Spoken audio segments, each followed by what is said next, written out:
Mi familia se burló en la fiesta de papá, pero cuando llegó el multimillonario, quedaron. Si aún no estás suscrito al canal, haz clic en el botón de suscripción y activa la campanita para no perderte ninguna de nuestras historias. Tu apoyo significa todo para nosotros. Si esta historia te parece interesante, déjale un like. También me encantaría saber de qué ciudad eres, déjanos el nombre de tu ciudad en los comentarios. Ahora, empecemos con la historia. El aire de la noche olía a gardenias y a la promesa de una tormenta lejana mientras mi viejo coche avanzaba por el camino empedrado que conducía a la hacienda San Jerónimo. Luces doradas colgaban de árboles centenarios, la música de un mariachi flotaba, melancólica y vibrante a la vez, y las risas, algunas genuinas, la mayoría forzadas, resonaban contra los muros de adobe. Era la fiesta del 60 cumpleaños de mi padre, don Armando Mendoza, y yo, su hija Sofía, me sentía como una extraña llegando a tierra ajena. Aparqué lejos de los autos de lujo, junto a los de los meseros y músicos. Al bajar, me alisé el vestido, uno que había diseñado yo misma con tela de manta cruda y bordados discretos, un homenaje a las manos que ahora impulsaban mi vida, mi proyecto. Era sencillo, quizás demasiado para esta congregación de pavos reales, pero era mío. Respiré hondo, intentando calmar el nudo que se formaba en mi estómago. ¿Por qué había venido? Quizás por un estúpido destello de esperanza, por ese hilo invisible que aún me unía al hombre que me dio la vida, o simplemente para entregarle el regalo que llevaba en una caja de madera labrada. Un rebozo de seda finísimo, tejido durante meses por doña Matilde, una de nuestras mejores artesanas. Al entrar al patio principal, las miradas me barrieron como un viento frío. Vi a Raquel, mi madrastra, envuelta en un vestido de diseñador que gritaba dinero, sus ojos clavándose en mí como dagas afiladas. A su lado, mi hermanastra Valeria, su copia en miniatura, me dedicó una sonrisa cargada de desdén. Mi padre me vio. Por un instante, creí ver un brillo de ¿algo? Pero se apagó tan rápido como apareció. Se acercó, me dio un beso fugaz en la mejilla que ni siquiera rozó mi piel. Sofía, qué sorpresa. Pasa, estás en tu casa, dijo, aunque su tono decía todo lo contrario. Y tan rápido como llegó, se fue, engullido por un grupo de hombres trajeados. Un antiguo amigo de la familia, alguien que me había cargado en sus rodillas de niña, evitó mi mirada. Invisible. Esa era yo. Me abrí paso hasta un rincón cerca de la cocina. Allí, como siempre, encontré mi único refugio en esa casa, doña Elena, la antigua ama de llaves, la mujer que había sido más madre para mí que ninguna otra. Sus ojos se llenaron de lágrimas al verme. Mi niña. Qué bueno que viniste, susurró, abrazándome con una fuerza que me ancló. Aunque ten mucho cuidado con esa víbora y su cría. Andan con las uñas más afiladas que nunca. Le agradecí con una sonrisa triste. Decidí que era mejor entregar el regalo y marcharme. Busqué a mi padre, lo encontré cerca de la fuente. Me acerqué con timidez. Papá, feliz cumpleaños. Te traje algo. Antes de que pudiera sacar la caja, Raquel apareció como una sombra. ¿Y tú qué haces aquí todavía, siseó? Miró la caja en mis manos. ¿Qué es eso? ¿Otra de tus baratijas? La tomó, la abrió y sacó el rebozo. Lo sostuvo con dos dedos, como si fuera un trapo sucio. ¿Esto? ¿Crees que tu padre, don Armando Mendoza, usará esto? Seguramente lo compraste en algún mercado de pulgas. El insulto no era solo para mí, era para doña Matilde, para todas las mujeres que ponían su alma en cada hilo. Es seda pura, Raquel. Hecho a mano. Tiene más valor del que tú podrías entender, respondí, mi voz más firme de lo que me sentía. Eso fue todo. La furia deformó su rostro perfectamente maquillado. Agarró la copa de vino tinto más cercana. Insolente. Siempre has sido una resentida. Y antes de que pudiera reaccionar, el líquido rojo oscuro voló por el aire, estrellándose contra mi pecho, manchando la manta cruda con una flor obscena. Eres una arrimada, una vergüenza. Igual que tu madre. Lárgate de aquí. No perteneces a esta familia. Valeria soltó una carcajada estridente. El mariachi cayó. Las conversaciones cesaron. Cientos de ojos se posaron en mí, algunos con lástima, otros con morbo, la mayoría con indiferencia. Busqué a mi padre. Estaba allí, a unos metros, pero se dio la vuelta, fingiendo admirar la arquitectura de la fuente. Me había dado la espalda. Otra vez. Una calma helada descendió sobre mí. Levanté la barbilla. Miré a Raquel, a Valeria, a la cara impasible de mi padre, a los rostros anónimos de los invitados. Mi voz salió baja, pero resonó en el silencio expectante. Este vino tinto se les va a indigestar. Se los aseguro. Van a lamentar cada gota derramada esta noche. Me di la vuelta, sin esperar respuesta, y caminé hacia la salida, con la mancha roja en mi pecho como un estandarte y la cabeza más alta que nunca. Caminaba con la espalda recta, sintiendo el ardor de cientos de miradas clavadas en mí, pero negándome a darles la satisfacción de verme flaquear. El eco de la risa de Valeria y la expresión gélida de Raquel quemaban en mi memoria. La figura de mi padre, dándome la espalda, era la herida más profunda, la que sangraba hacia adentro. Estaba a punto de cruzar el umbral de la hacienda, de dejar atrás ese nido de víboras para siempre, cuando las imponentes puertas de madera tallada se abrieron de par en par. Un hombre entró, y con él un silencio diferente. No era el silencio tenso de la humillación, sino uno cargado de expectación y respeto. Era alto, elegantemente vestido con un traje oscuro que parecía hecho a medida para él. Su cabello entrecano y sus ojos profundos le daban un aire de autoridad natural, una presencia que llenaba el espacio sin esfuerzo. Inmediatamente reconocí a don Alejandro Vargas, el legendario inversionista internacional del que tanto había alardeado mi padre, el hombre al que había estado intentando impresionar durante meses.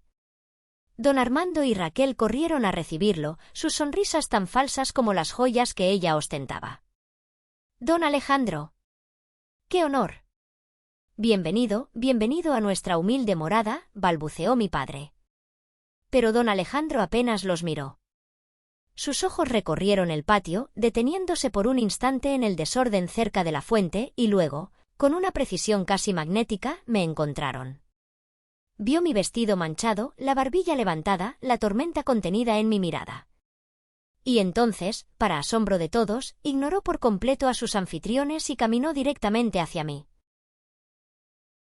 El murmullo se extendió como una ola. ¿Quién era yo? ¿Por qué el gran don Alejandro Vargas se dirigía a la mujer humillada, a la arrimada? Sentí que el corazón me latía con fuerza, una mezcla de confusión y una incipiente, peligrosa esperanza. Se detuvo frente a mí. Su mirada era seria, pero había un destello de comprensión. ¿Quizás incluso simpatía? «¿Sofía Mendoza?», preguntó, su voz era un barítono tranquilo pero resonante. Asentí, incapaz de hablar. «Soy Alejandro Vargas. He estado siguiendo su proyecto, Manos que hablan, con enorme interés. Es brillante». Extendió su mano, ignorando la mancha de vino. La tomé, mi mano temblaba ligeramente contra la suya, firme y cálida. Entonces, don Alejandro se giró, no del todo, pero lo suficiente para que su voz se proyectara hacia sus estupefactos anfitriones y los invitados más cercanos. «Don Armando, Raquel», dijo, su tono ahora un poco más frío. «Quería felicitarles por la celebración, pero, sobre todo, quería tener la oportunidad de conocer en persona a la mente detrás del proyecto más innovador, permítanme decir, ético, que he visto en México en muchos años». Hizo una pausa, dejando que sus palabras calaran. «Sofía, me preguntaba si podríamos discutir mi propuesta de inversión de...». Hizo otra pausa deliberada, sus ojos brillando, $20 millones, ahora mismo. Su visión merece una plataforma global y, francamente, creo que su tiempo es demasiado valioso para perderlo en distracciones. Su mirada se posó brevemente en Raquel y, aunque fue un instante, fue suficiente para transmitir un mensaje claro. Si antes había silencio, ahora era un vacío absoluto. $20 millones. La cifra flotaba en el aire como algo irreal. Vi a mi padre boquiabierto, su rostro pasando del rojo al blanco en segundos. Raquel parecía haber visto un fantasma, su boca se abría y cerraba sin emitir sonido. Valeria se había encogido detrás de su madre. Don Alejandro me sonrió levemente. ¿Nos vamos? Tenemos mucho que discutir sobre cómo cambiar el mundo, un artesano a la vez. Me ofreció su brazo. Lo acepté, sintiendo una oleada de fuerza. Juntos, caminamos hacia la salida, atravesando la multitud congelada, dejando atrás el olor a gardenias, la música interrumpida y el sabor amargo de la humillación, que empezaba a transformarse en algo muy diferente. En el coche, un sedán oscuro y silencioso, don Alejandro me ofreció un pañuelo de lino impecable. «Limpie eso», dijo suavemente, señalando mi vestido. «No merece manchar algo tan auténtico». Lo miré, agradecida. Añadió, con una voz cargada de una emoción inesperada, «Conocí a tu madre hace muchos años. Era una mujer de una fuerza increíble. Veo lo mismo en ti. Y créeme, Sofía, sé reconocer la carroña cuando la veo». Esa noche, entendí que el tablero de juego acababa de cambiar. Y yo, por primera vez, tenía las piezas más fuertes. Los meses siguientes fueron un torbellino. Con el respaldo de don Alejandro y su equipo, Manos que hablan, dejó de ser un sueño apasionado para convertirse en una fuerza real. Abrimos una oficina central en un edificio moderno en el corazón de la Ciudad de México, pero mi verdadero trabajo estaba en el campo, en los pueblos polvorientos y coloridos donde la magia cobraba vida. Viajé por todo el país, reuniéndome con cooperativas de artesanas, escuchando sus historias, sus luchas, sus esperanzas. Muchas desconfiaban al principio, habían sido engañadas demasiadas veces. Pero mi historia, mi pasión y, sobre todo, mi compromiso con el comercio justo y el respeto a su trabajo, empezaron a derribar barreras. Una de las más importantes fue la de don Miguel, un maestro alfarero de Oaxaca, un hombre de pocas palabras pero mirada profunda, cuya reputación era legendaria. Era escéptico. «Palabras bonitas hemos oído muchas, señorita. Lo que necesitamos son hechos», me dijo en nuestro primer encuentro. Me tomó semanas, visitas constantes y demostrarle con acciones concretas que mi intención era genuina, pero finalmente, su confianza se convirtió en uno de los pilares de nuestro proyecto. Mi oficina se llenó de un equipo joven y comprometido. Mostré mis habilidades no solo como visionaria, sino como negociadora. Recuerdo una reunión tensa con una cadena de tiendas departamentales de lujo de Nueva York. Querían exclusividad a precios ridículos. Con calma, pero con firmeza, les presenté no solo el valor artístico, sino el valor humano, la historia detrás de cada pieza. No solo conseguí un trato justo, sino que logré que incluyeran una sección dedicada a contar las historias de las artesanas en sus tiendas. Fue una victoria que demostró que la ética y los negocios podían ir de la mano. En mis escasos momentos libres en la ciudad, visitaba a doña Elena. Ella era mi ancla, mi conexión con la verdad. En una de esas visitas, mientras tomábamos café de olla en su pequeña cocina, me entregó una vieja caja de zapatos. «Tu madre guardaba esto, mi niña. Quizás encuentres algo de paz o de fuerza». Dentro había cartas, fotos y unos viejos diarios. Leyéndolos, descubrí no solo el amor y la tristeza de mi madre, sino también sus crecientes preocupaciones sobre los negocios de Armando, sus insinuaciones sobre tratos turbios, sobre gente a la que le debía dinero, sobre una ambición que empezaba a cegarlo. Y lo más doloroso, Raquel había interceptado y devuelto cartas que mi padre me había escrito años atrás, durante una breve fase en la que, aparentemente, intentó acercarse. Raquel había construido activamente el muro entre nosotros. La revelación no me dolió tanto como me enfureció, y, extrañamente, me liberó. Ya no había dudas. Mientras tanto, en mis conversaciones con don Miguel y otros artesanos, empecé a notar un patrón preocupante. Historias de intermediarios que pagaban una miseria, de diseños que aparecían misteriosamente en catálogos de empresas más grandes, de contratos leoninos. Y un nombre, susurrado con miedo y resentimiento, seguía apareciendo: Distribuidora Mendoza, una de las empresas fachada de mi padre. El nudo en mi estómago regresó, pero esta vez no era de miedo, sino de una fría determinación. Decidí investigar discretamente al principio, usando los recursos que don Alejandro había puesto a mi disposición. La noticia de mi éxito, magnificada por la prensa que ahora me buscaba, llegó, por supuesto, a oídos de mi antigua familia. Y con ella llegó el primer intento de ataque. Javier, el abogado servil de mi padre, se enteró del trato con las tiendas neoyorquinas. Intentó contactar a sus ejecutivos, filtrando mentiras sobre mi inexperiencia y mi agenda oculta. Pero yo había aprendido. Había construido una relación sólida y transparente con ellos. Cuando me informaron del intento de sabotaje, les envié toda la documentación, incluyendo testimonios de los artesanos. El ataque de Javier no solo fracasó, sino que lo hizo quedar como un idiota desesperado y reforzó mi posición. La víbora había mordido, pero se había encontrado con acero. El futuro se tejía, pero el pasado se negaba a morir. Y yo estaba lista para enfrentarlo. La caída financiera de don Armando ya no era un rumor. Era un secreto a voces en los círculos donde antes él reinaba. Y como era de esperar, las hienas, sintiendo la desesperación, vinieron a mí. Raquel y Valeria aparecieron una tarde en mi oficina, sin anunciarse, con la misma arrogancia de siempre, pero ahora mal disimulada bajo una capa de falsa dulzura y vestidos que, aunque caros, parecían un poco pasados de moda. «Sofía, querida». «¡Qué maravilla todo esto!», exclamó Raquel, mirando alrededor con una mezcla de envidia y desdén. «Siempre supimos que llegarías lejos. Tienes la inteligencia de tu padre». Valeria asentía a su lado, intentando una sonrisa que parecía una mueca. Mi asistente, una chica lista y leal llamada Clara, me lanzó una mirada de advertencia. Les ofrecí asiento, manteniendo una expresión neutra. Sabía que esto no era una visita social. No tardaron en llegar al punto. Con lágrimas de cocodrilo en los ojos, Raquel me pintó un cuadro desolador: las deudas, los inversores huyendo, la injusticia del mercado. Tu padre está destrozado, Sofía. Trabaja día y noche, pero el mundo es muy cruel. Solo tú puedes ayudarnos. Un pequeño préstamo, una palabra tuya con don Alejandro.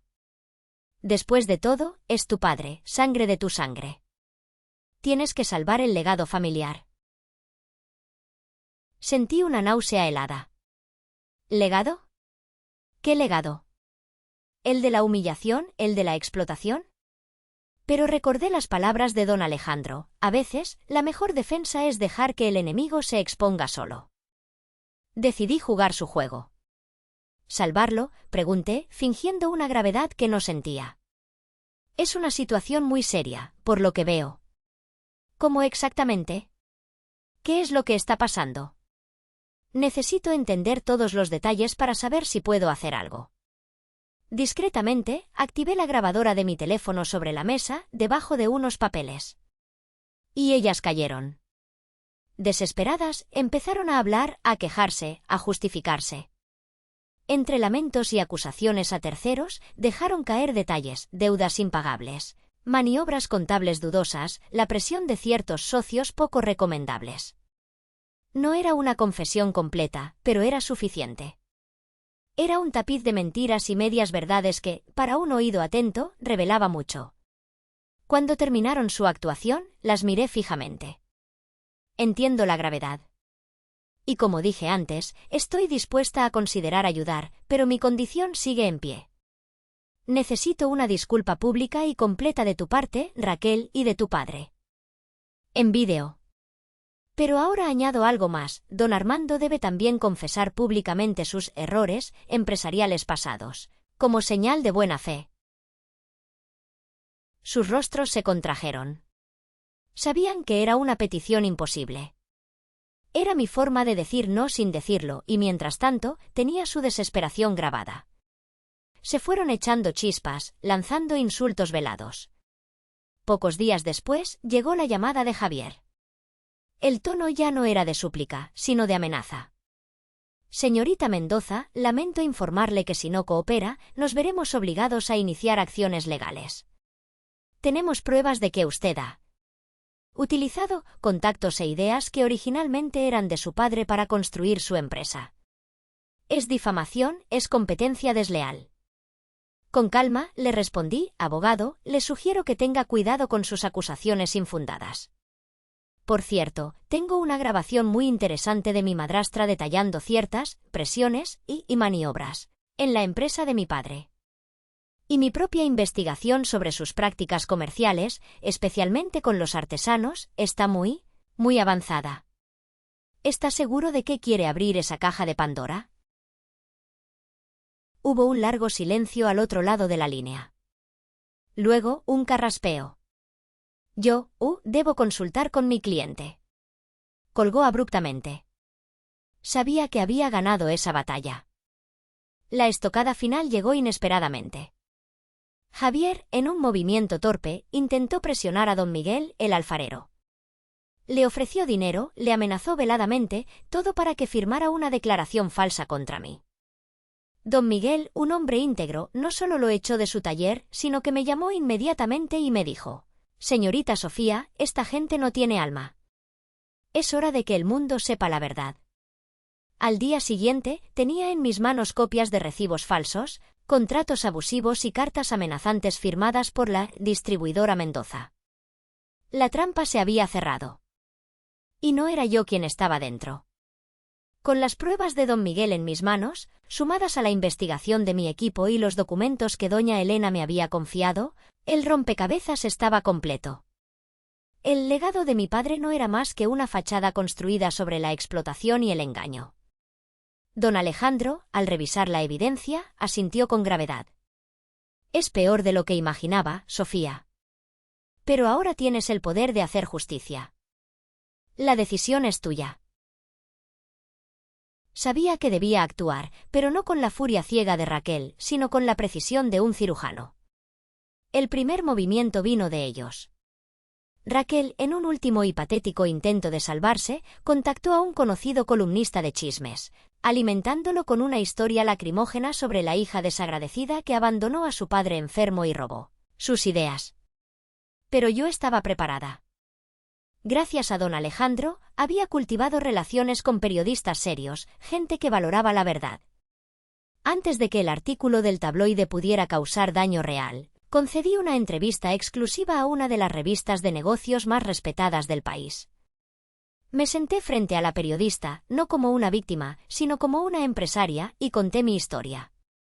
No toda, solo la parte profesional. Hablé de manos que hablan, de mi visión, y luego, con pruebas en la mano, expuse, sin nombrar directamente a mi padre al principio, las prácticas depredadoras que habíamos descubierto, presentando los testimonios anónimos, pero verificables, y las pruebas documentales. Incluí el testimonio valiente y directo de don Miguel. El artículo fue una bomba. El tabloide quedó como lo que era, basura, y Raquel se convirtió en el hazmerreír. Era el momento de la confrontación final. Solicité una reunión con mi padre. Aceptó, probablemente esperando una última oportunidad para manipularme. Nos encontramos en una sala de juntas neutral. Yo estaba flanqueada por mi abogada. Don Alejandro insistió en estar presente, no como inversor, sino como un viejo amigo de la familia, su sola presencia añadiendo un peso insoportable a la atmósfera. Don Armando llegó solo. Se veía demacrado, pero aún intentaba mantener una fachada de dignidad ofendida. No hubo preámbulos. Mi abogada comenzó a exponer las pruebas, una tras otra, con una calma implacable. Los recibos falsos. Los contratos abusivos. Las fotos de los talleres donde trabajaban los artesanos explotados. Los testimonios. La grabación de Raquel. El informe financiero que demostraba el desvío de fondos. Mi padre palidecía con cada nueva prueba. Intentó interrumpir, negar, culpar a otros. Pero las evidencias eran abrumadoras. Cuando mi abogada terminó, lo miré directamente a los ojos. «Ya no hay más mentiras, Armando», dije, usando su nombre deliberadamente. Se acabó el juego. Le presenté el ultimátum. Tienes 24 horas. Vas a firmar la transferencia de todos los activos que te queden, que sabemos que no son muchos pero que servirán de algo, a la nueva Fundación Manos Justas. Esta fundación será supervisada por un consejo independiente y se dedicará a compensar a cada uno de los artesanos que estafaste. Vas a emitir una confesión pública, redactada por nuestros abogados, asumiendo toda la responsabilidad. Y vas a desaparecer. A cambio, yo no presentaré cargos criminales. Si te niegas, hice una pausa, mañana mismo. Cada papel que ves aquí estará en manos de la Fiscalía General y en la portada de cada periódico del país. Tú eliges. Se quedó mirando los papeles, su rostro era una máscara de derrota. El hombre que una vez me pareció un gigante ahora era solo un anciano asustado. Don Alejandro lo miraba sin una pizca de simpatía. Finalmente, con un suspiro tembloroso, asintió. Lo haré. Tomó el bolígrafo con mano temblorosa y comenzó a firmar su rendición. No sentí triunfo ni alegría. Solo un vacío inmenso y la sensación agridulce de que la justicia, a veces, es solo el fin de una larga y dolorosa guerra. Las manos de los artesanos, a través de mí, habían reclamado lo suyo. Pasaron los meses. La caída de don Armando Mendoza fue discreta, tal como yo había exigido. La confesión pública fue breve y ambigua para la mayoría, pero devastadora para quienes conocían la verdad. Él y Raquel se esfumaron del panorama social, vendieron la hacienda y se retiraron a una vida de irrelevancia. Supuse amargura mutua. Valeria, según supe por doña Elena, intentó contactarme un par de veces a través de redes sociales, pidiendo dinero con pretextos cada vez más absurdos. Bloqueé su número y su perfil sin dudarlo. Javier, el abogado, enfrentó una investigación del Colegio de Abogados por sus tácticas poco éticas y su licencia fue suspendida. Mientras tanto, Manos que Hablan florecía. La Fundación Manos Justas comenzó su trabajo, identificando y compensando a los artesanos afectados, ofreciéndoles no solo dinero, sino también apoyo legal y acceso a nuevos mercados a través de nuestra plataforma. Ver la dignidad restaurada en los ojos de don Miguel y tantos otros fue la verdadera recompensa. Mi nombre se convirtió en sinónimo de emprendimiento social y ético.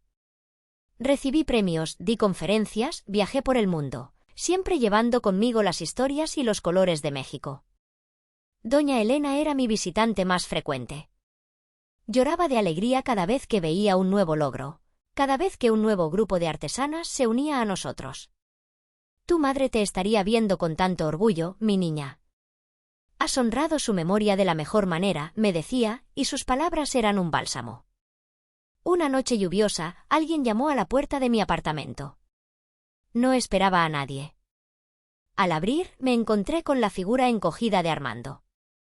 Estaba más delgado, más viejo, sus ojos parecían vacíos. No llevaba traje, solo ropa gastada. No venía a pedir nada, se notaba. Sé que soy la última persona que quieres ver, murmuró, sin mirarme a los ojos. No respondí, pero me hice a un lado. Entró, mirando alrededor como si estuviera en un museo ajeno. Se detuvo en medio de la sala. Vine a decirte, su voz se quebró. Vine a decirte que tenías razón. En todo. Yo fui un cobarde. Un egoísta. Dejé que Raquel, permití que todo pasara. Y lo que les hice a esos artesanos no tiene perdón. Hizo una pausa. Tu madre, ella estaría tan orgullosa de ti. Te convertiste en todo lo que ella soñaba y mucho más. Y lo hiciste a pesar de mí, no gracias a mí. Lo escuché en silencio. Era la disculpa que había anhelado durante años, pero ahora que llegaba, se sentía hueca. Nacida de la derrota, no de un verdadero arrepentimiento. No puedo perdonarte, Armando, dije suavemente, pero con firmeza. No ahora. Quizás nunca. El daño está hecho. Pero ya no te odio. He construido mi propio mundo, un mundo donde la gente como tú, la gente que pone el dinero y las apariencias por encima de la decencia, ya no tiene cabida. Espero que encuentres tu propia paz, lejos de mí. Asintió lentamente. Vi una lágrima rodar por su mejilla. Se dio la vuelta y se fue, tan silenciosamente como había llegado. Esa fue la última vez que lo vi. Esa noche me quedé mucho tiempo mirando la lluvia golpear los cristales, las luces de la ciudad brillando abajo.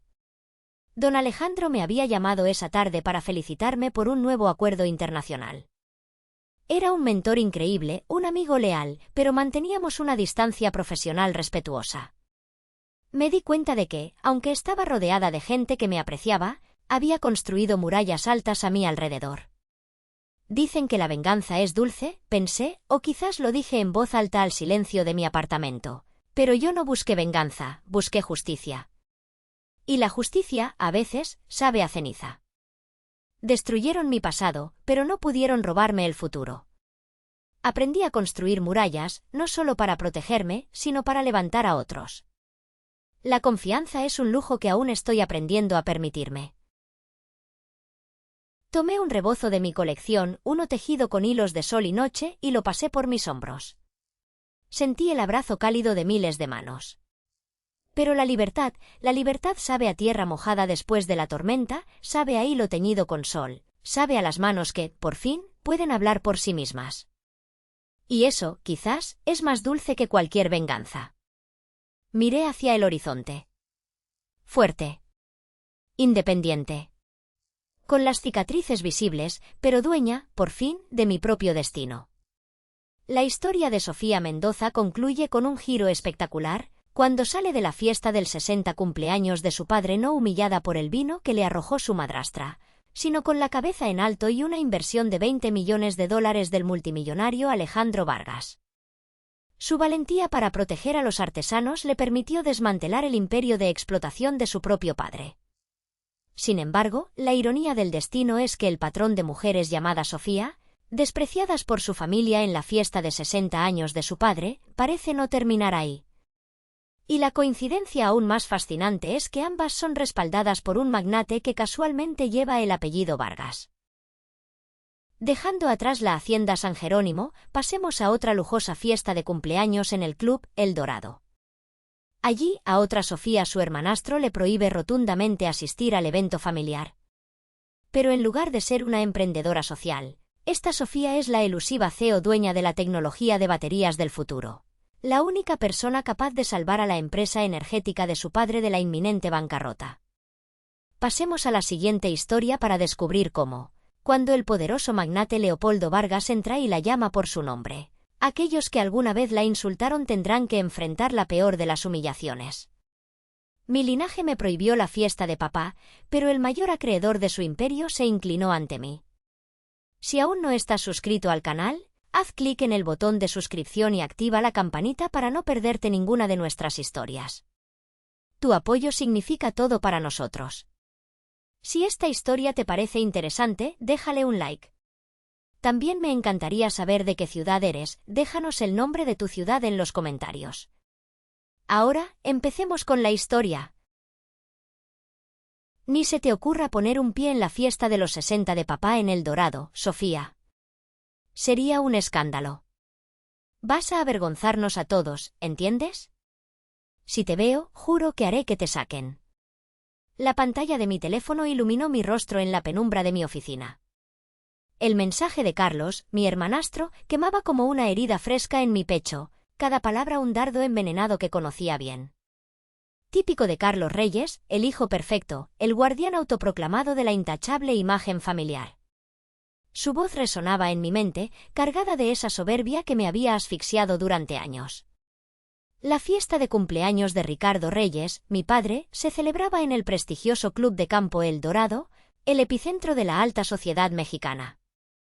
Era el evento social del año, reuniendo a inversores de peso, figuras políticas influyentes y los magnates más respetados de la industria energética. Todos congregados para honrar al hombre detrás de Reyes Energéticos, el gigante petrolero que, irónicamente, se tambaleaba en silencio. Ni se les ocurra descubrir que la hija que había sido desterrada, la que consideraban una vergüenza, no era la decepción que él les había pintado. Un segundo ping vibró en mi mano, esta vez de mi madrastra, Elena Reyes. Su mensaje, más pulcro pero igualmente filoso, decía: Carlos tiene razón, Sofía. La reputación de tu padre y las negociaciones cruciales que tiene en puerta dependen de esto. No generes más drama, por favor. Drama. Esa palabra me provocaba náuseas. Así lo habían llamado hace 7 años, cuando rechacé el puesto de vicepresidenta que me tenían reservado en la empresa familiar. Un camino pavimentado, sí, pero también una jaula dorada. No quería un título de cortesía como un adorno de fiesta. Quería ganarme mi lugar en el mundo, construir algo propio, desde cero. Así que me fui, y ellos, sumidos en su burbuja de privilegios, nunca se molestaron en preguntar qué pasó después, dando por sentado mi fracaso.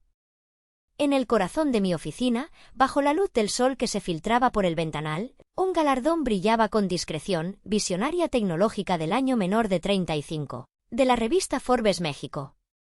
Justo al lado, un artículo enmarcado de tecnología futura proclamaba: Sofía Montero y la revolución de las baterías de litio-aire. Mi nombre. Mi verdadero nombre. Ellos no sabían que Sofía Montero era yo. Tomé el apellido de soltera de mi madre después de la universidad, una decisión consciente para forjar mi propia identidad, lejos de la sombra de los reyes.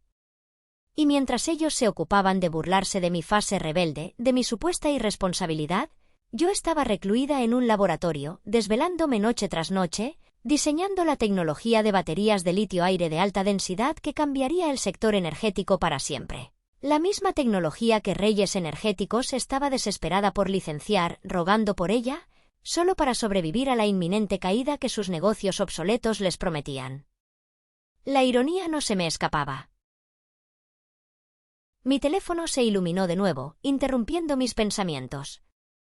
Era Miguel Santos, mi CEO de Innova Lead Systems, mi mano derecha y mi confidente. Jefa, todo listo. El señor Leopoldo Vargas de Capital Global hará el anuncio a las 8 en punto. ¿Estás segura de qué quieres revelarte esta noche? La pregunta de Miguel era una formalidad, ambos sabíamos la respuesta. Miré la invitación que aún estaba en mi escritorio, con sus letras doradas y su estilo grandilocuente. Celebración del legado de Ricardo Reyes, visionario, constructor, padre. Un título que, para mí, sonaba a burla. Sí, respondí, mi voz firme, sin atisbo de duda.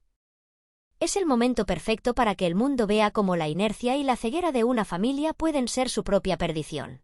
Miguel soltó una risa seca, conocía mi determinación. Ah, y por cierto, añadió con un tono de picardía, la señora Vargas, CEO de Capital Global, pidió específicamente tu presencia. Parece que tu padre ha estado suplicando una reunión con el elusivo CEO de Innova Lead durante meses. ¿Te imaginas? Claro que sí. El mercado de la energía eléctrica había dejado a su empresa en el olvido, una reliquia en un mundo que avanzaba a pasos agigantados. Necesitaba mis diseños, mi visión, mi tecnología, para mantenerse a flote. Su negocio se ahogaba en deudas, en procesos caducos, en una falta de innovación que lo estaba llevando a la quiebra silenciosa. Me deslicé en un elegante vestido negro, sobrio pero impecable, sin logos de diseñador. La elegancia discreta siempre fue mi sello. Alrededor de mi cuello me abroché un pequeño colgante de luna de plata. El de mi madre. Mi madre, mi faro. Un susurro de su voz resonó en mi memoria, como un eco lejano pero nítido de mi pasado. Sigue tu corazón, mi niña, Sofía me había dicho años atrás, el día que me regaló ese colgante. Incluso si te lleva lejos de donde los demás creen que debes ir. Tu valor no reside en su aprobación, sino en tu propia luz. Esa noche, la ciudad entera sería testigo de cómo la CEO desconocida, la misma que su querido Ricardo Reyes había pasado meses tratando de impresionar desesperadamente, subiría al escenario. Y no necesitaría decir una sola palabra para cambiarlo todo. La verdad, por sí misma, sería un estruendo. El Club de Campo El Dorado resplandecía majestuosamente bajo el cielo estrellado de la Ciudad de México. Las luces brillaban, los jardines inmaculados, las fuentes danzando. Mi coche se detuvo suavemente en la estación de ballet, y el joven que me abrió la puerta me miró con una mezcla de curiosidad y respeto. Adentro, el evento ya estaba en pleno apogeo. Lámparas de araña de cristal brillaban sobre la élite de la ciudad, susurra el eco de risas sofisticadas que se derramaban sobre el tintineo de copas de cristal y un enorme letrero, que abarcaba la entrada del salón de baile, Feliz 60 cumpleaños, Ricardo Reyes. Un legado de energía y éxito. ¡Qué irónico! En la mesa de registro, Sofía fue interceptada por Valeria, la esposa de Carlos. Una mujer de 33 años, obsesionada con el protocolo y las apariencias, siempre impecable, siempre vigilante. Su rostro, que antes reflejaba una perfecta compostura, se congeló en el momento en que me vio salir del coche. Sofía tartamudeó, visiblemente nerviosa. No puedes simplemente entrar. Carlos fue muy claro. Estás vetada. No puedes estar aquí, sabes lo importante que es esta noche. Valeria, con su semblante de socialité perfecta, intentaba mantener la compostura, pero el pánico en su voz delataba su miedo a las repercusiones. Buenas noches, Valeria, la interrumpí con una calma helada, una que había practicado hasta la perfección. Me temo que mi nombre está en la lista de invitados. La oficina del señor Leopoldo Vargas se encargó de confirmarlo personalmente. Deberías revisar tu tableta, querida, no querrás cometer un error tan obvio. La mención del nombre del magnate provocó un tartamudeo en Valeria mientras sus dedos volaron por la pantalla de su dispositivo. Sus ojos se abrieron de par en par, casi desorbitados, al ver mi nombre junto a la mención, invitada personal del Sr. Leopoldo Vargas. ¿Cómo? Pero, imposible. Sofía ya había cruzado el umbral, dejando a Valeria con la boca abierta, incapaz de articular una palabra coherente.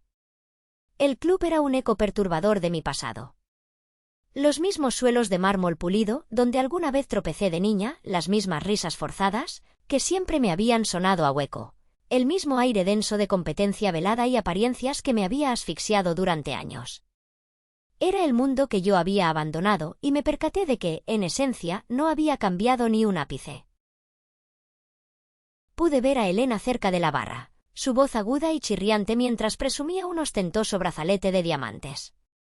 Mi hermanastra, Mariana, de 25 años, ingenua, fácilmente influenciable, pero con una chispa de curiosidad que a veces vislumbraba en sus ojos, se aferraba a un joven analista de fondos, con los ojos llenos de admiración y aspiración. Su mirada seguía siendo la de una niña grande, atrapada en el brillo superficial de ese mundo. Carlos me vio después. Su rostro, antes arrogante, se contorsionó en una mueca de ira y desprecio mientras se abría paso entre la multitud, sus ojos clavados en mí como los de un depredador. ¿Qué parte de «aléjate» no te quedó clara, Sofía? ¿Acaso eres sorda?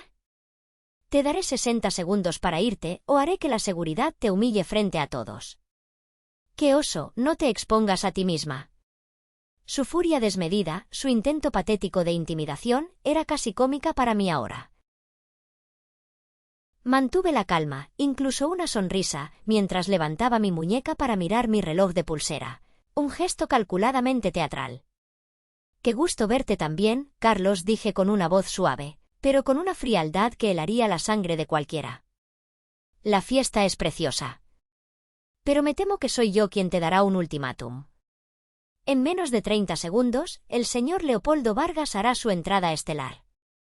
Y él ha solicitado mi presencia para el anuncio que tiene preparado. Me parece que el humillado serás tú si no te controlas y mantienes la boca cerrada». La mandíbula de Carlos cayó, la sangre abandonó su rostro mientras la confusión y el pánico se apoderaban de él. ¿Vargas? Imposible. ¿Qué demonios querría ese hombre, el gran Leopoldo Vargas, contigo? ¿Qué estupideces estás diciendo? Justo en ese instante, como si el destino se burlara de su ignorancia, la atmósfera en la sala cambió drásticamente. Las conversaciones cesaron. Las cabezas se giraron al unísono hacia la entrada. Un silencio expectante, casi reverencial, cayó sobre la multitud como una ola. Leopoldo Vargas, un hombre de 68 años, imponente y con una reputación legendaria en el mundo financiero mexicano, había llegado. Su firma, Capital Global, era sinónimo de éxito rotundo y visión futurista. Todos sabían que esa noche, el señor Vargas estaba a punto de desvelar una alianza clave, una que redefiniría el panorama energético. Mi padre, Ricardo Reyes, con el rostro iluminado por una falsa esperanza y una desesperación apenas disimulada, prácticamente corrió a saludarlo, con la mano extendida como un hombre que espera desesperadamente reclamar el centro de atención. Leopoldo, qué alegría que llegaras. Por favor, hablemos adentro, tenemos mucho de qué hablar sobre esa posible inversión. Pero la mirada de Vargas no se detuvo en él. Sus ojos escrutaron la sala, buscando algo o a alguien. Y entonces se detuvieron en mí, clavándose con una intensidad que traspasaba la distancia. «Ah, ahí está ella», dijo, su voz resonando en el silencio. Un latido de silencio, agudo y absoluto. Vargas pasó de largo a mi padre sin una segunda mirada, sin una sola palabra, caminando directamente hacia mí con una determinación inquebrantable. «O debería decir, señorita Montero», dijo Vargas, ofreciéndome la mano con una sonrisa que desarmó a todos, una sonrisa que era una declaración de intenciones. «Es un honor por fin conocerla en persona. Su reputación la precede, es un verdadero placer».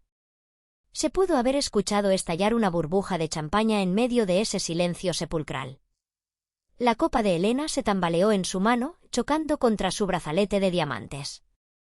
Mariana parpadeó atónita, sus ojos grandes y llenos de una perplejidad genuina. Carlos parecía haberse atragantado con su propia bilis, su rostro contraído en una mueca de incredulidad y furia. Y mi padre, se volvió fantasmagóricamente pálido, su boca se abrió, pero no salió sonido alguno. La amenaza de llamar a seguridad, la patética advertencia de Carlos, había sido olvidada hacía mucho tiempo. Yo no entiendo», balbuceó mi padre finalmente, su voz apenas un susurro, volviéndose hacia Leopoldo Vargas con una incredulidad que se transformaba en desesperación. «¿Conoces a Sofía?» «¿Mi Sofía?» La forma en que dijo mi Sofía sonó extraña, casi posesiva, después de años de rechazo. Vargas sonrió, las comisuras de sus ojos arrugándose con una diversión que era casi un guiño cómplice hacia mí. «¿Conocerla, Ricardo? ¿Tu Sofía? Tu hija es una de las mentes más brillantes e innovadoras de la industria actual. Su trabajo en Innovalit ha revolucionado el sector energético a nivel global». Hizo una pausa dramática, luego miró a los rostros petrificados de la sala, con una expresión que era una mezcla de asombro y desprecio. Aunque, a juzgar por la reacción de todos, supongo que nadie aquí se dio cuenta de que Sofía Montero y Sofía Reyes son, de hecho, la misma persona. El silencio se hizo añicos, literalmente, cuando Elena dejó caer su copa de champaña. Explotó contra el mármol como un disparo, un sonido que resonó con la fuerza de una revelación. Aún así, nadie se movió, todos paralizados por la magnitud de la verdad. «Eso no es posible», dijo Carlos, dando un paso al frente, su voz estrangulada por la indignación y la incredulidad. «Ella desapareció del mapa hace años. No ha hecho nada. Si no está aquí, no puede haber hecho nada de valor. Es una impostora». Su intento de deslegitimarme era patético, una muestra de su ceguera voluntaria y su absoluta falta de visión. «He estado construyendo Innovalit Systems», dije con una calma que contrastaba brutalmente con la furia desmedida de Carlos. Mi voz resonó con autoridad, cada palabra un golpe preciso. «Ese nada que mencionas ahora está valorado en más de $5.000 millones. Una empresa que, por cierto, ha estado recibiendo ofertas de adquisición de los conglomerados más grandes del mundo, y hemos rechazado todas hasta ahora». La cifra, pronunciada con una frialdad calculada, fue un puñetazo en el estómago para la familia Reyes y un susurro de asombro para los demás. La mano de mi padre, aferrada al respaldo de una silla para no caer, tembló visiblemente. «Innovalit. La empresa de tecnología de baterías de litio-aire que todos han estado intentando contactar. La que tiene la patente sobre el proceso Montero, que es el futuro de la energía limpia», preguntó mi padre, con un hilo de voz, la realidad golpeándolo con fuerza. «Así es», dije, mis ojos clavados en los suyos, sin parpadear. «La elusiva CEO que has estado persiguiendo sin descanso durante los últimos 18 meses. La misma tecnología que, para tu desgracia, es la única que podría salvar a Reyes Energéticos del colapso inminente. Una empresa que, dicho sea de paso, está a punto de declararse en quiebra y no tiene ninguna posibilidad de sobrevivir por sí misma». Un escalofrío recorrió la sala al escuchar la magnitud de la crisis. Vargas soltó una tos educada, una señal para que continuara. Dada la situación, procedemos con el anuncio, Sofía. Espera, mi padre levantó la mano, temblorosa, casi como un mendigo. ¿Qué anuncio? ¿De qué están hablando? Di un paso adelante, sintiendo el peso del momento, el centro de todas las miradas. Capital Global y Innovalit Systems están entrando en una alianza estratégica, dije, mi voz clara y resonante, sin dejar lugar a dudas. Juntos, procederemos a adquirir una participación mayoritaria de control del 70% en Reyes Energéticos. El salón estalló en un caos susurrado, jadeos ahogados, murmullos de incredulidad, miradas de estupefacción. Ricardo parecía petrificado, su mente incapaz de procesar lo que escuchaba. Carlos, con el rostro morado de rabia y humillación, se abalanzó, sus ojos inyectados en sangre. «No puedes hacer esto. No te atrevas. Esta es nuestra empresa. Nuestro legado familiar. No tienes ningún derecho». De hecho, Carlos interrumpió Vargas con una suavidad letal, una sonrisa fría en sus labios. «Podemos y lo estamos haciendo. La tecnología de Innovalit está a años luz de cualquier cosa en el mercado. Es la innovación más disruptiva de la década. Cada fabricante importante del mundo está desesperado por obtenerla, han estado rogando por una reunión. Pero la señorita Montero aquí, y ella insistió en que la empresa de su padre tuviera la primera, cortesía. Una cortesía, joven, no una obligación. Es un privilegio que no merecen. El énfasis en cortesía y oportunidad de Vargas subrayó la generosidad de Sofía frente a la desesperación y la ceguera de los reyes. Elena se abrió paso entre la multitud, su voz estridente, casi un grito de guerra. Ricardo, no puedes permitir que ella se apodere. Es una rebelde, una inexperta. Arruinará todo lo que hemos construido. No sabe nada de negocios. Me reí suavemente, una risa sin alegría, cargada de amargura acumulada. Todo lo que construyeron, repetí, mis palabras como cuchillas afiladas. Te refieres a la empresa que está sangrando participación de mercado por todos los poros, perdiendo clientes a diario, aferrándose a dinosaurios de gasolina mientras el mundo entero migra a la energía eléctrica.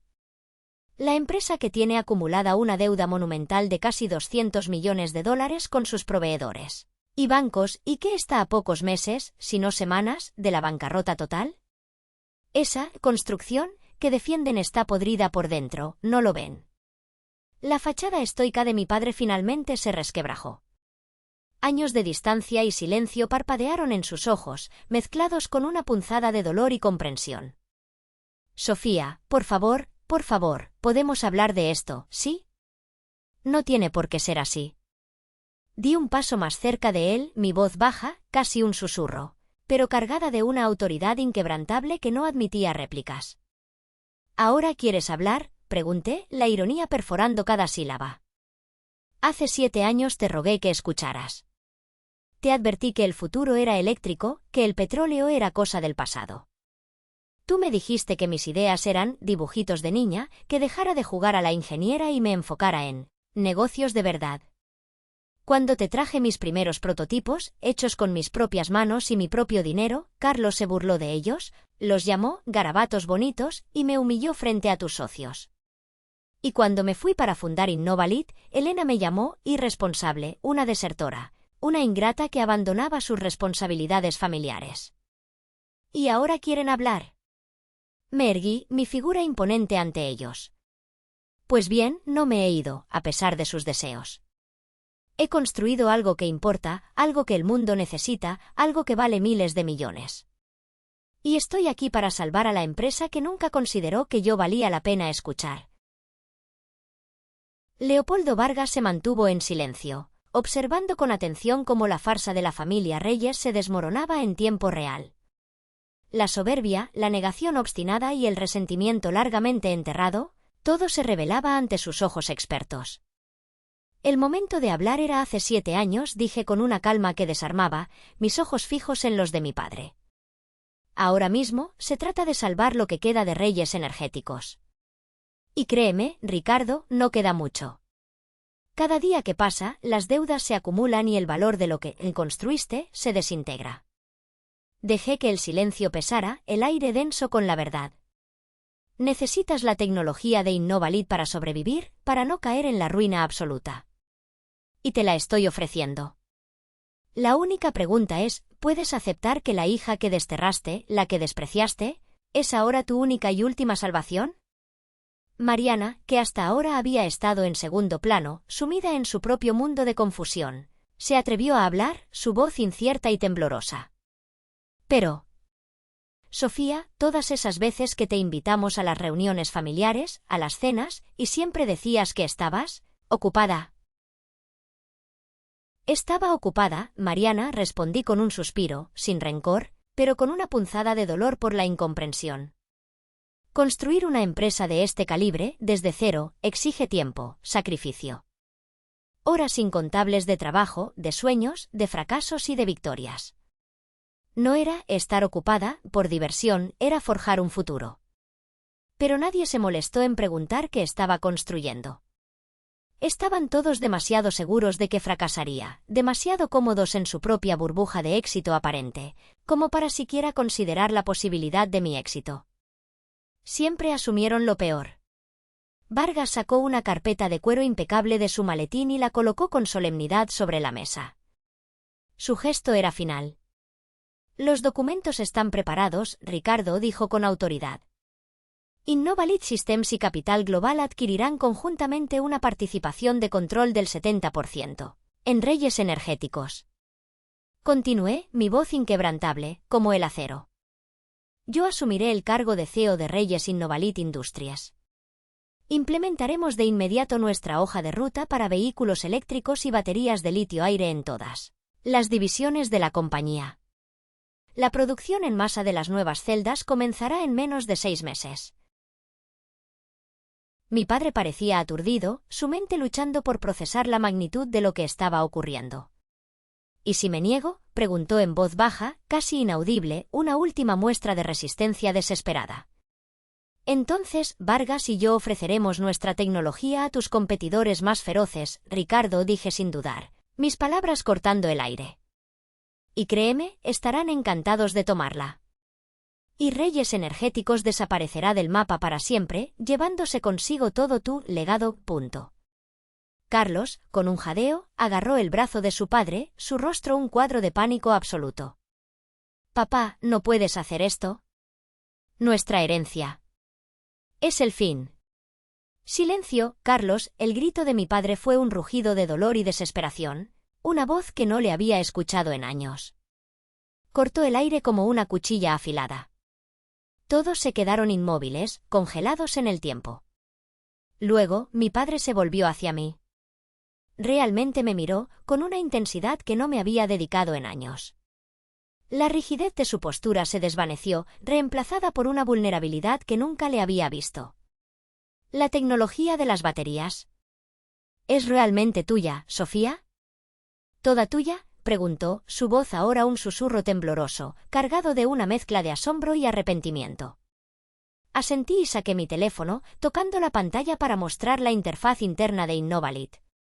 Docenas de patentes, esquemas de prototipos detallados, propiedades intelectuales registradas, todo brillaba en la pantalla. Cada diseño de celda, cada protocolo de modulación de energía, cada circuito de enfriamiento, dije, mis ojos fijos en los suyos. Mientras tú me compadecías por irme, por perder el tiempo, yo estaba redefiniendo la industria desde sus cimientos. Estaba construyendo el futuro que tú te negaste a ver. Él tomó el teléfono con manos temblorosas. Observé cómo su expresión cambiaba, confusión al principio, luego asombro puro, y finalmente algo mucho más pesado, el peso aplastante de la realización, el arrepentimiento y la derrota. Sus ojos se llenaron de lágrimas, una confesión silenciosa de su ceguera. Guárdatelo, dije con dulzura, pero con una firmeza inquebrantable en mi voz. Hablaremos del pasado más tarde, cuando tengas la cabeza más fría. Ahora mismo, necesito saber, ¿estás listo para escuchar a tu supuesta vergüenza de hija? ¿Estás listo para trabajar bajo mis condiciones? ¿Estás listo para aprender de mí y dejar atrás lo que te ha llevado a la ruina? Leopoldo Vargas dio un paso adelante, su figura imponente, ofreciendo un bolígrafo. La sala se detuvo en un silencio absoluto. Incluso el cuarteto de cuerda había detenido su música, sus manos temblaban. Con manos que aún temblaban visiblemente, mi padre firmó el contrato. Detrás de él, el agudo jadeo de Elena fue audible, un grito ahogado de derrota. Los puños de Carlos se apretaron con furia contenida antes de que se diera la vuelta y saliera furioso, arrastrando a Valeria tras él, como un títere. Mariana simplemente me miró como si me viera por primera vez en su vida, sus ojos grandes y llenos de una mezcla incomprensible de admiración, asombro y quizás una pizca de miedo. Señoras y señores, anunció Vargas a la sala atónita, su voz resonando con autoridad. Por favor, únanse a mí para dar la bienvenida a la nueva CEO de Reyes Innovalit Industries, la señorita Sofía Montero. El aplauso fue esporádico al principio, luego se volvió más fuerte, una mezcla de asombro y reconocimiento, un tributo forzado pero real. Junto a mí, mi padre permaneció en un silencio aturdido, su rostro pálido y devastado. La compostura perfecta de Elena se resquebrajaba, revelando una furia y una frustración que no pudo contener. Pero yo no la miré. En cambio, toqué el pequeño colgante de luna de plata en mi clavícula, el de mi madre. Ella me había dicho que siguiera mi corazón, y así lo había hecho, sin desviar un ápice, hasta este momento.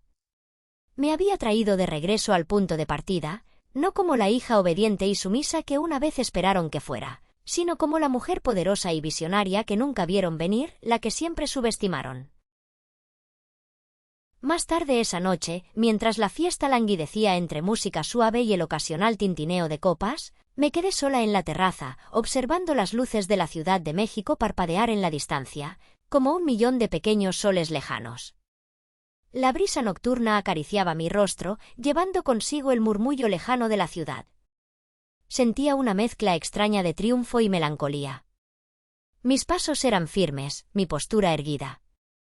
Mi padre me encontró allí, sus pasos lentos y vacilantes detrás de mí, una sombra de su antigua autoridad en la oscuridad. Esa noche en la que te reíste de mis ideas, dijo Ricardo en voz baja, deteniéndose a unos pocos metros de distancia. Su voz era un susurro, apenas audible por encima del viento. Intentaste mostrarme tus primeros diseños, tus ideas, y yo ni siquiera quise mirarlos. Te desestimé, Sofía. Te ignoré por completo. Había una autenticidad en su arrepentimiento que me tomó por sorpresa. No, respondí, mi voz sin rencor, pero con una melancolía palpable que venía de años de dolor. No quisiste. Preferiste la comodidad de lo conocido, la arrogancia de tu posición, a la visión del futuro. Te aferraste a lo que ya tenías, en lugar de arriesgarte por lo que podría ser. Un silencio pesado se instaló entre nosotros, cargado con el peso de años de palabras no dichas y oportunidades perdidas. Me equivoqué en todo, Sofía. En todo. Fui un tonto ciego. Cuando finalmente me volví para mirarlo, vino al titán de la industria que una vez me había humillado y menospreciado, sino a un hombre roto, vulnerable, que por fin había visto su propio reflejo con claridad. Sus ojos, antes llenos de orgullo, ahora reflejaban una profunda tristeza y arrepentimiento. ¿Puedes perdonarme alguna vez?, preguntó, su voz apenas un ruego, una súplica.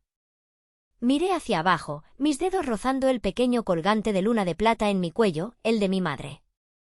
Era el símbolo de años de dolor, de distancia, de determinación inquebrantable. Depende, papá, dije con suavidad, mi voz cargada de un significado más profundo. El perdón es un camino, no una estación. Es un proceso largo y difícil. ¿Estás realmente listo para escuchar a tu hija? ¿Estás listo para aprender de mí? ¿Estás dispuesto a aceptar que la forma en que pensabas y hacías negocios está obsoleta y fue lo que te llevó a la ruina? Porque ahora, Ricardo, las reglas del juego las pongo yo. Ya no hay vuelta atrás.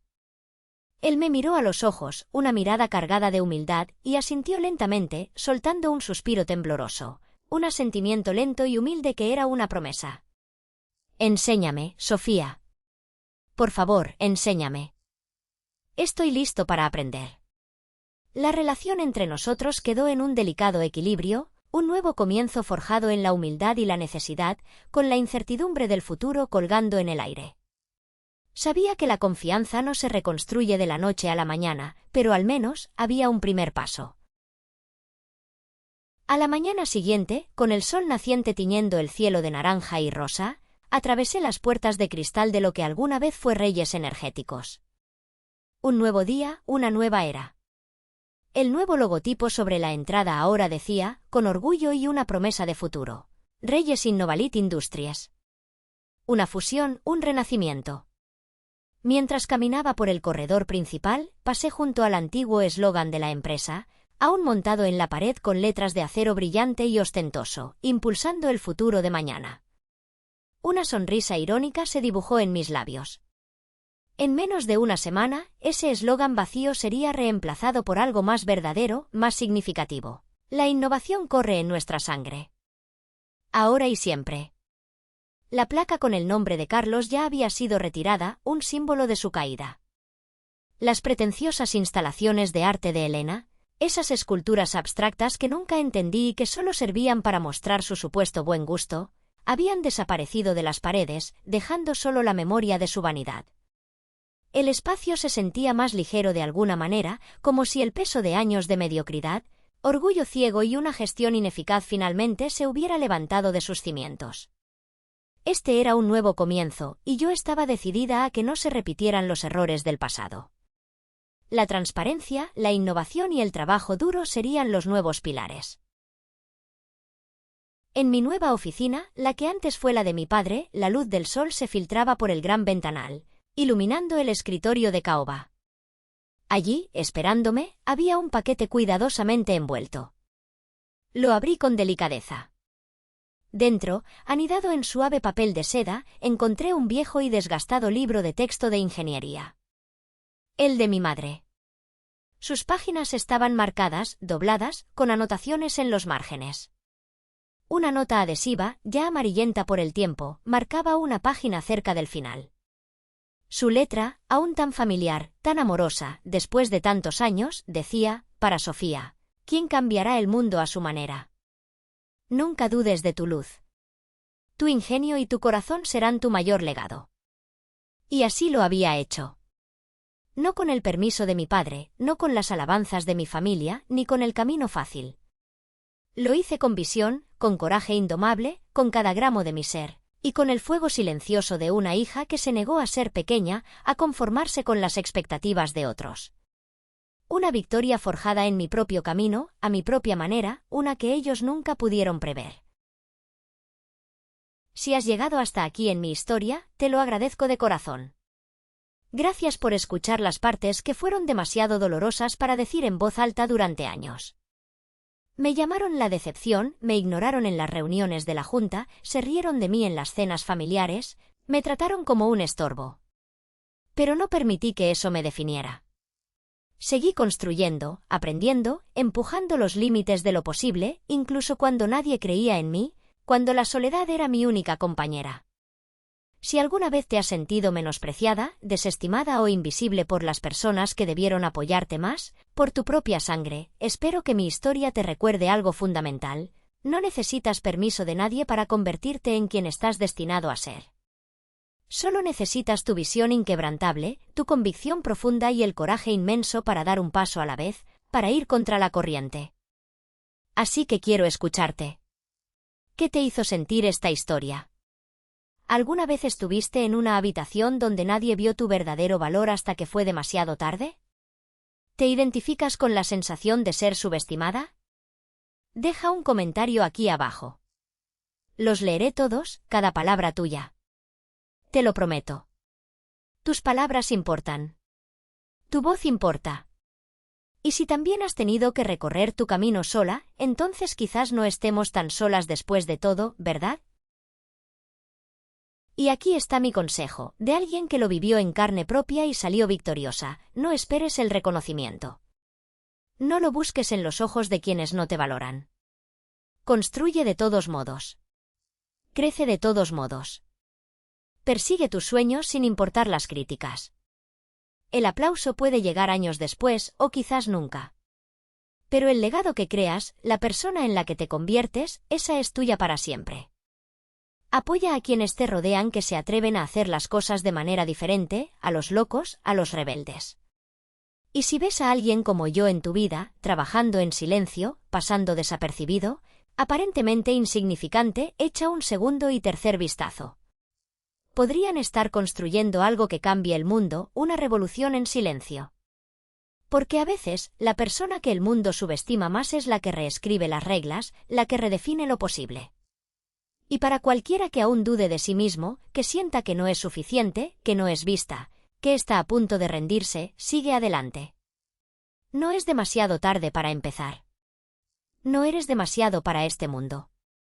Y no eres, bajo ninguna circunstancia, invisible. Apenas estás empezando. El futuro, ahora, lo escribes tú.